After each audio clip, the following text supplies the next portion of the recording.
Hello and welcome back to Girls Got Game here on Hitting the Field Network. I'm your host, Franki Noble, and today we'll be talking about the figure skating U.S. National Championship, the new NWSL team, and a Mets contract extension. So stay tuned because Girls Got Game starts right now.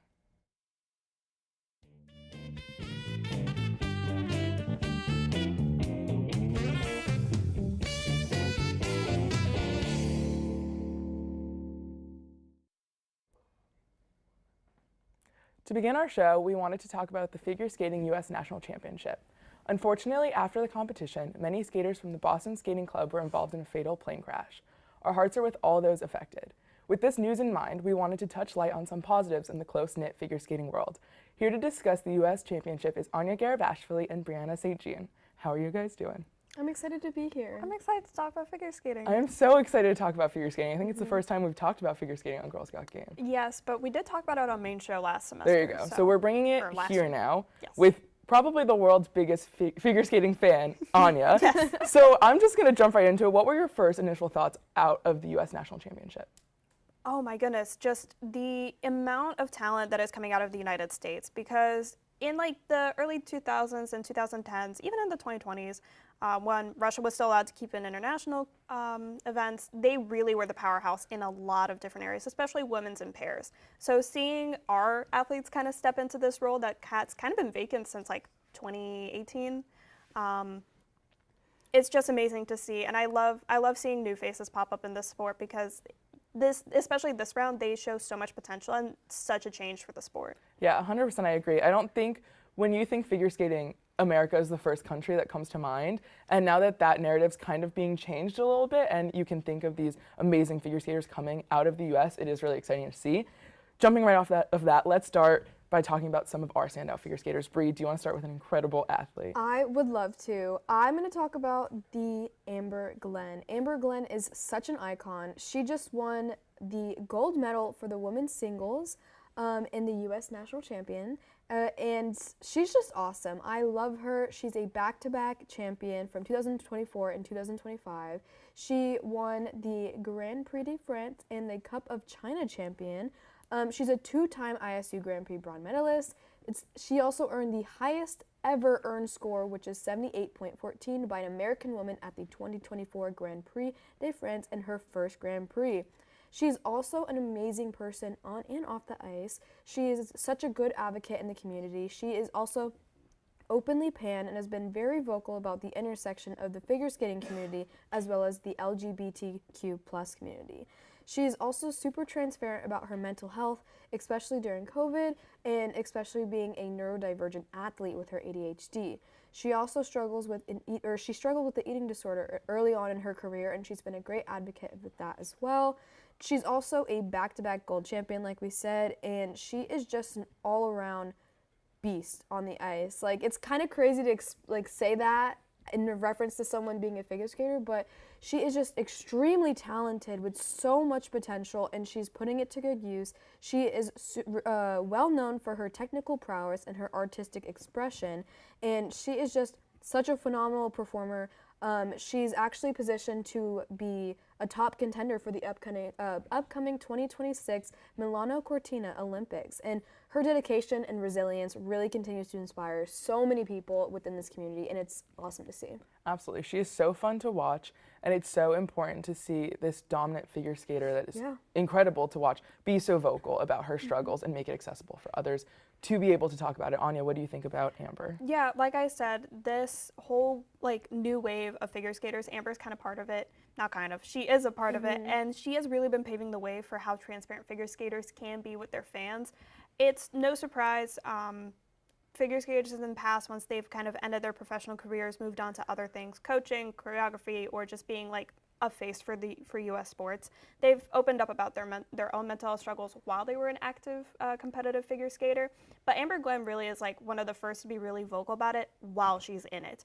And I think that it goes to show that you can be vulnerable and transparent with people and say, like, yeah, I'm human. I have tough days. I have my own issues that I need to sort out with. But I'm also this amazing athlete, and I can do this, and I can prove you that I am more than just my struggle.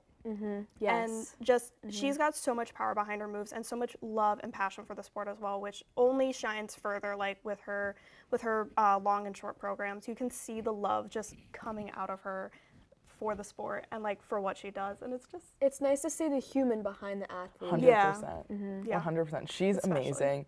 To jump to another amazing figure skater, someone that's impressed me is Ilya Malinin. He is one of the top American male figure skaters currently. He recently, in the end of January, won his 3rd consecutive U.S. title at the age of 20. So he's as old as us, and he's out here winning consecutive. It's insane. It's insane. It's crazy. It's unbelievable. I mean, if it's his 3rd, he started when he was 18, which is just insane. He won a world championship in 2024 with a score of 333.76. His free skate and total score ranked 2nd in U.S. Championships history.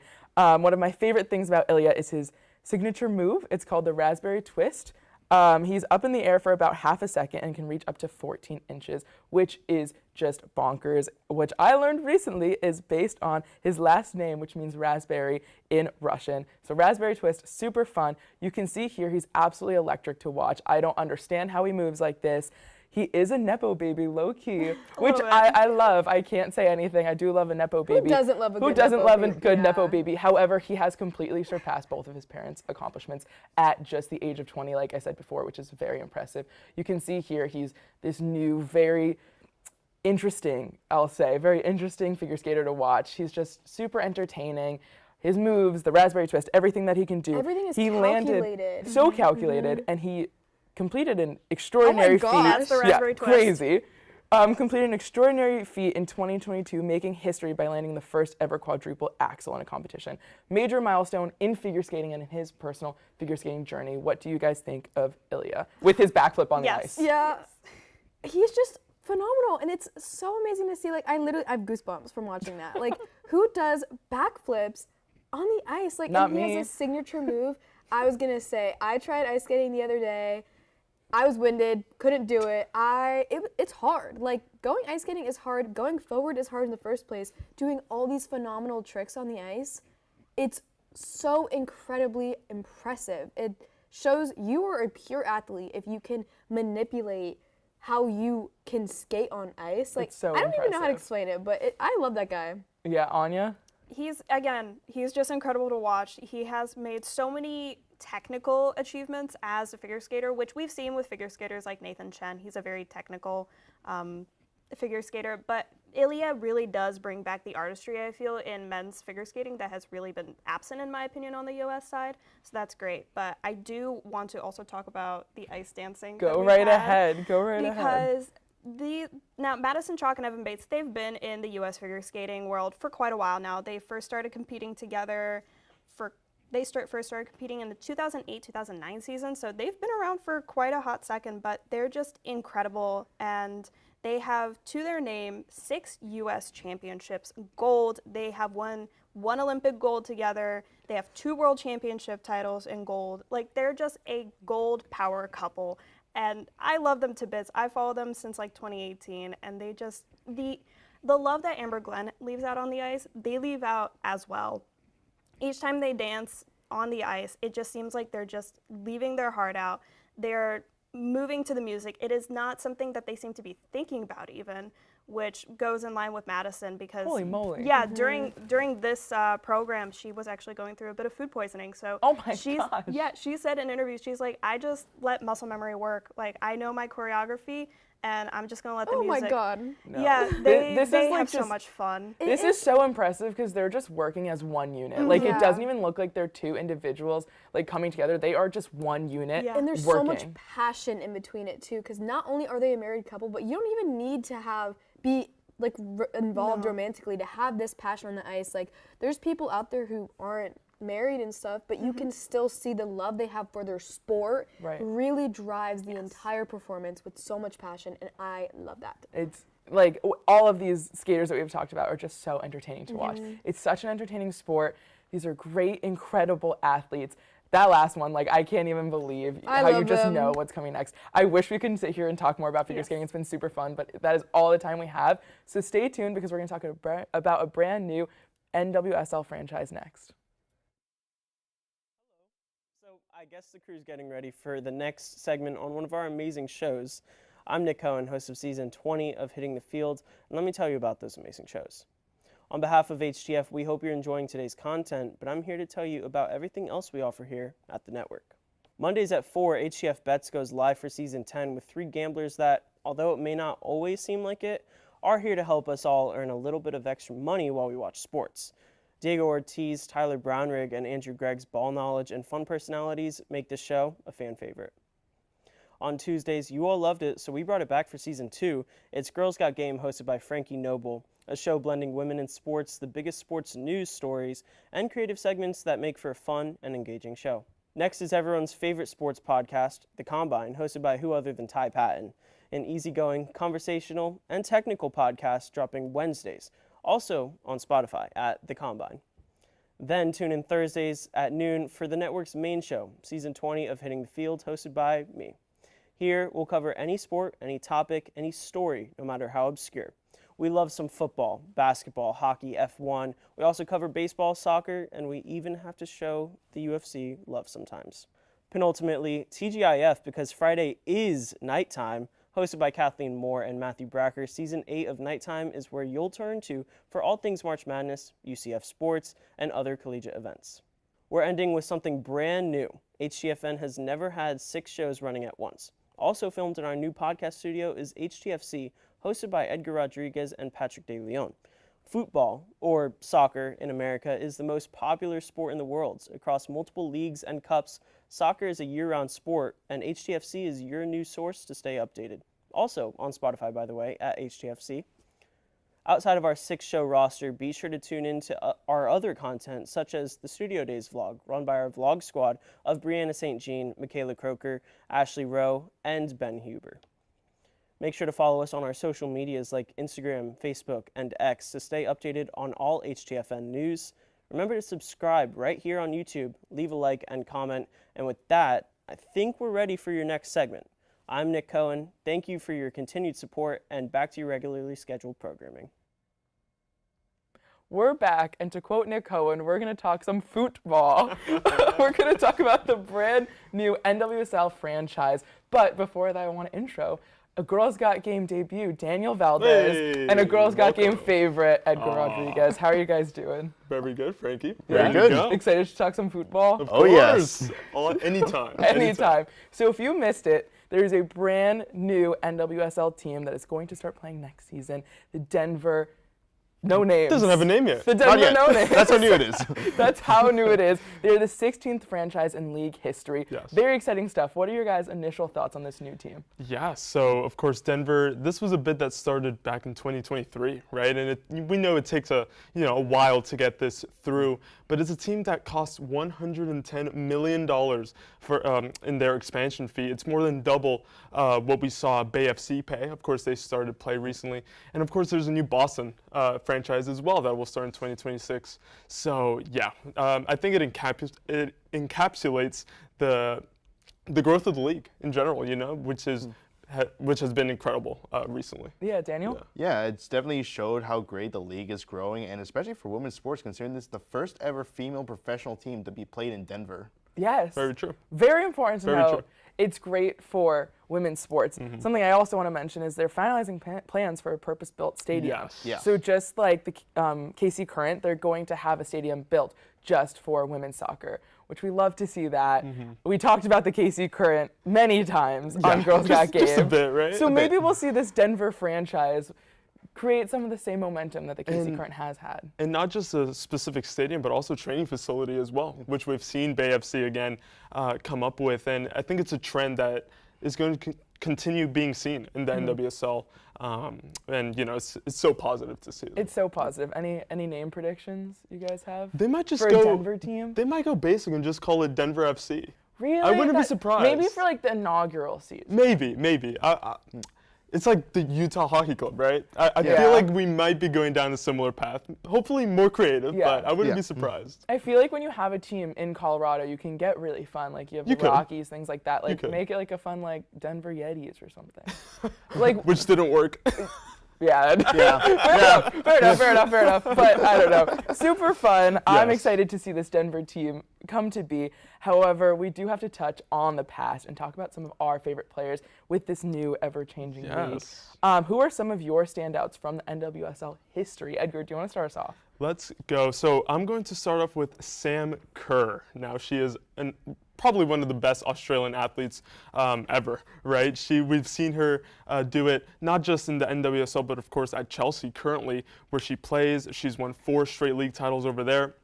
But here in the U.S., she played for the Western New York Flash. So we're going way back to the early days of the NWSL for Sky Blue FC as well. Of course, now the Gotham and for Chicago, and she just lost the all-time leading goal scorer record, right? Lynn Williams took that from her this past year. But yeah, I think she's, like I said, one of the best Australian athletes ever, and to do it for so long, it's been unbelievable. And to do it in all these different leagues as well in different countries. She's the only women's international soccer player to have won the Golden Boot in 3 different leagues and in 3 different continents. She's That done is it. so impressive. Incredible, right? In Australia, in England, and here in the U.S. So, I mean, and we could just see the technique she has, that natural ability to find the back of the net. It's unbelievable. So, Sam Kerr is my pick. I absolutely agree. You said exactly what I was going to. She always has that ability to find the back of the net. It doesn't look hard for her. Like she's got that zone and she follows it. I think it's so impressive. She's an incredible athlete. Incredible. Daniel, you have another incredible athlete. Who do you want to touch on? Yeah, mine is much more current. It's actually Trinity Rodman. Yes. She played for New York/New Jersey, Gotham FC. That she's done really well so far. That she might be relatively new to the league, per se. That's only just been within the team for a few years, but she's done really well. She's even played for the national team. She's also done really amazing for what she has. She won Rookie of the Year back in 2021. As of right now, out of last season in the NWSL, she got 8 goals, a lot of shots on that. She's done impressive for how her trajectory is in the league, so she can become one of the best players of all time. Yeah, she definitely has that potential, and we saw it at the Olympics as well. I think she made a name for herself, if she hadn't already, right?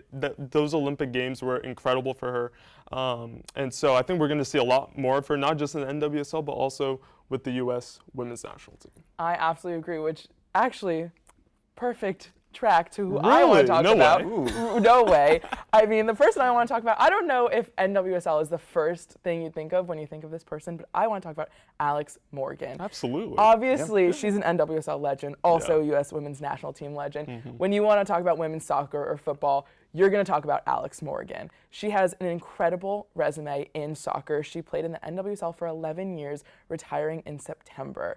So, pretty recent. It was very emotional, her retirement, but she has accolade after accolade in this league. She won the NWSL Championship with the Portland Thorns in 2013. She won the NWSL Golden Boot with San Diego Wave FC in 2022, and she helped the same team win the NWSL Shield in 2023. She obviously retired with San Diego, but she also is an Orlando Pride legend. Of course. She signed with the Pride back in 2015. She had a stint with them back and forth from she was on maternity leave, she went to go play in the Olympics, but she's an Orlando legend if I have anything to say about it, because it's Alex Morgan. I mean, she is one of the most inspirational women athletes. She's up there with Simone Biles, Caitlin Clark, all these people.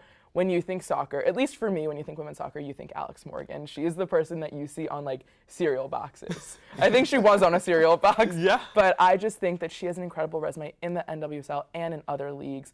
I'd be remiss if I didn't talk about Alex Morgan. Absolutely. What do you guys think No, on yeah, this incredible woman? And that last goal that we saw in that highlight reel, I mean, that was back in 2019, I believe, that World Cup, which was unbelievable for the U.S. And she was the highlight of that team, up top, always scoring goals. You could always rely on her. When she was on the field, you knew there was goals coming in the game. So, yeah, Alex Morgan, also similar to Sam Kerr, right? Goal getters. And those are usually the players we tend to remember the most. Right.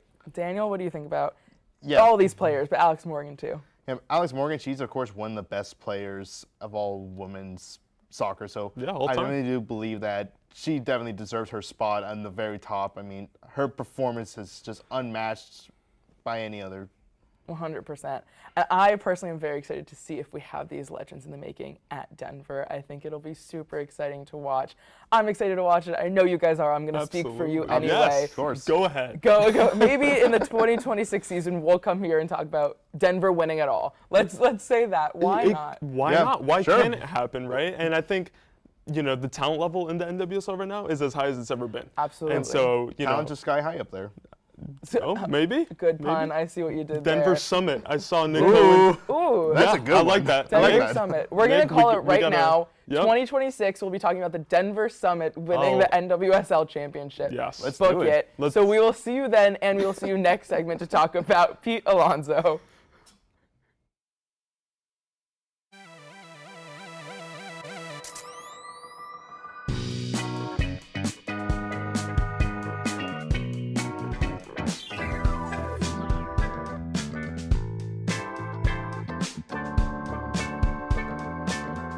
You never got me anything for my birthday. I don't even know what that is. I thought birthdays were every 100 years like the Kids' Choice Awards. What? Ah, finally, he's here, man. Ah, he's always late. Who? Marcus?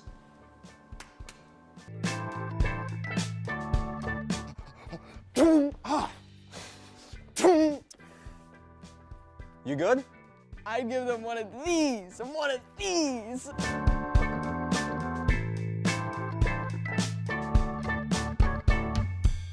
Behind every on-screen moment is a whole team of engineers and technologists. And you can be a part of such a team through SIMTY at UCF. You'll join a team of students just like you who are ready to innovate the future of TV and film. With SIMTY at UCF, you'll be able to connect with local industry pros, learn about new technology in the industry, as well as get backstage experience that really matters. Join SIMTY for a backstage pass to all of this. We meet every last Monday of the month for our general body meetings. There, we discuss how new technology is being used to create new media, and we get to highlight local professionals and their specialties. On top of that, we have some site visits planned, so tune into our social media to be notified of when those will happen. So if you're ready to pull back the curtain and find out what really happens behind the scenes, join SIMTY at UCF. And we're back to talk my favorite sport in the world, baseball, with two very big baseball fans just like me. Augie Aronson and Girls Got Game debut again, Justice Covert. Justice, how are you doing specifically? I'm doing great. Girls Got Game debut. I haven't been on air in forever. So I was going to say, it's really been a really exciting. long Yeah, time. yeah, really He's exciting. in the background cooking up some fire graphics instead of cooking fire on air. Talking, yeah. Talking fire. Talking fire. Augie, how are you doing? I'm doing good. You don't gotta lie to us to start off the segment, Frankie. Baseball is No, your favorite it's true. sport. I love baseball so much. My favorite player, we're about to talk about, Pete Alonso, my favorite player in the world. Go Mets. No, but in all seriousness, we're here to talk about a major re-signing or contract extension in the MLB world. Pete Alonso, everybody was wondering what was going to happen here. Mets fans really, really wanted him to come back. You got Juan Soto, then you were waiting on Pete Alonso. Before we get into the actual contract of all, what are your initial thoughts on him coming back to the Mets? Augie, I know you're excited, so you can start us off. I'm over the moon that Pete Alonso came back to the New York Mets. I did not want to lose him. That was the main thing. If we got Soto, obviously, going to free agency, I would have been just as happy. But Pete Alonso's my guy. So You're I'm like this. You're so close. I'm so happy he's back. And when we signed Soto, the entire comment section on that post was saying, okay, now we re-sign Alonso. The Mets fans really, really, really wanted that bad, and they got it. Mm-hmm. So, yeah, Mets fans are over the moon right now. Justice, a Braves fan, how are you feeling about this? I could care less if Alonso's on the Mets or not. I think it's a failure in his part, though, because I don't think he's going to be able to get a larger contract. And, we're going to talk about, the opt-out and all that. But him being on the Mets, though, doesn't concern me one bit in the future for the Braves. But he hits a lot of home runs, but I think there's some weaknesses that we're going to touch on a little bit later on. I think we absolutely are. Let's just jump right into it. His contract itself is what I'm going to touch on since I know so much about baseball. He signed a new contract for 2 years at $54 million, but like Justice said, the big thing to touch on here is it included a player opt-out after this season. So we will touch on that later, but that is something to keep in mind. The short-term solution allows for both parties to kind of be flexible in this. it's a contract that fans just wanted to see done. Like we can tell from Augie's reaction, the contract just had to be signed. It was signed. He's, which we will also get into this later, rejected a few offers before. So this is a very interesting contract. I have a few thoughts on it, but I'm sure you guys have more. What do you guys think about the contract itself? I mean, I honestly thought, like, I didn't want us obviously have to break the bag for Pete, although he deserves it. He's a 4-time All-Star in 6 seasons. The guy, there's no question about his skill. But we re-signed Soto. So my problem, or excuse me, when we re-signed Soto, I was like, obviously our owner is the richest owner, one of the richest owners in sports. He's got the money. In baseball, there's no cap, so it doesn't matter. My only thought was, how much money does he really want to spend? But I thought we were going to re-sign Alonso anyways, like even if we got Soto, and we did. So I was happy about that. But I thought the salary was low for him. Mm-hmm. He's making $20 million next year. As a guy that's a 4-time All-Star. The guy has hit 35 home runs pretty much every year of his career except for the 2020 season, where there was only 60 games. I mean, he led the league in RBIs 2 years ago with 130. So I mean, he's a stud. He also is just like a Met. Like it would be a little weird to see him not in a Mets. He's been there his entire career. It would be weird, yeah. But like you said, he rejected the 7-year deal, and he also rejected a 3-year deal. And we were talking about earlier about his contract opt-out. It's a little weird because it's basically essentially a 1-year contract.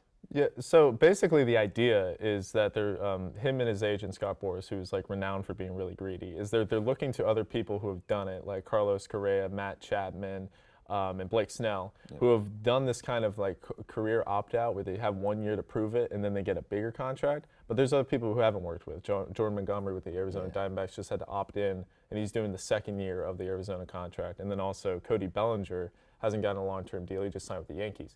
So what he's trying to do is he's trying to get that bigger contract a little bit later on, but it might not work out. His strikeouts are rising. His OPS is plummeting, which aren't two good things to happen. So do you think he's worth the contract? The big contract? No, not necessarily. What he was, I think he should have just taken the 7-year, 150, 180, whatever that was, and just take that. And I don't know why he's trying to break this huge record like Juan Soto did. I mean, it would essentially be about the same amount of yearly compensation as he'd be getting now. So it's not a huge difference. It's just, for him, it was not the money.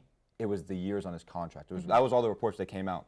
And look, Pete's going to be a 31 next year if he opts out.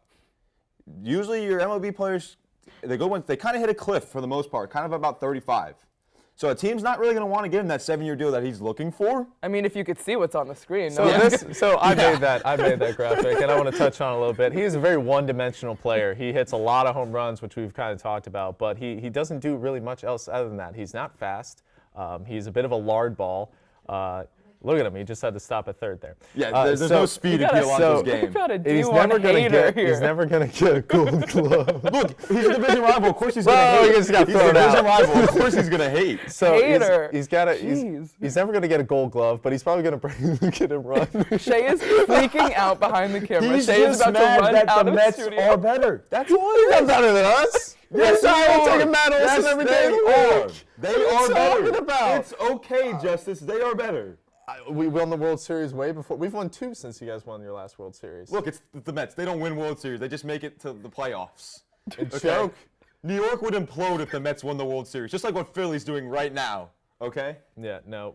But the Mets are up, baby. They're back with Juan Soto. Oh, it's going to be so good. Yeah, so that leads me to my next question. What do you expect out of the next season?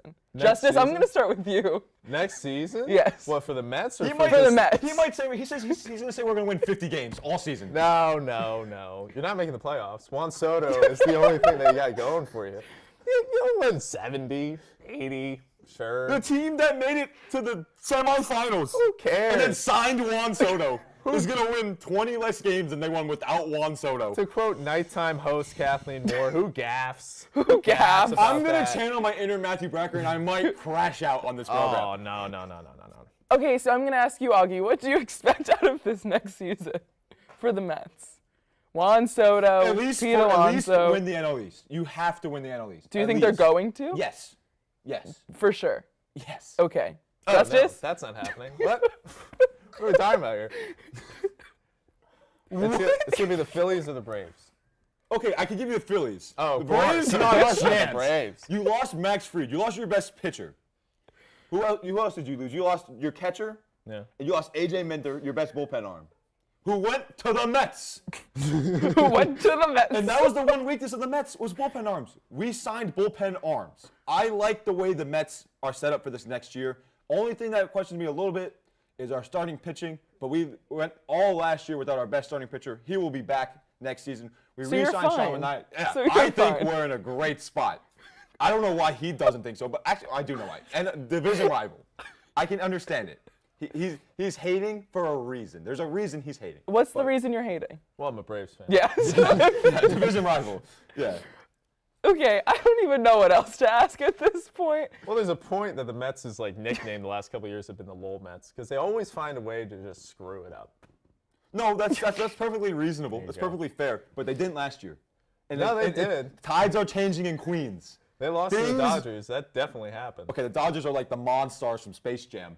Well, we can agree that we should, Dodgers stink. I think if like all the NL East teams combined, they might not have enough weapons to beat the Dodgers. Yeah. Especially with practically they're having a farm system from Japan now with Shohei Ohtani.